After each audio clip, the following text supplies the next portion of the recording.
আজকে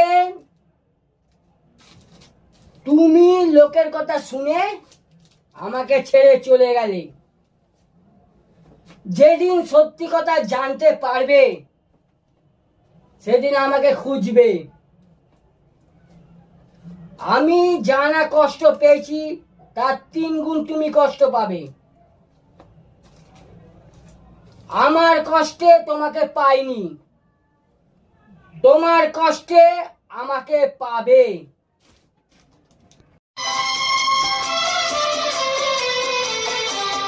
कैसे कहूँ बिना तेरे जिंदगी ये क्या होगी, कैसे कहूँ बिना तेरे जिंदगी ये क्या होगी, जैसे कोई सजा कोई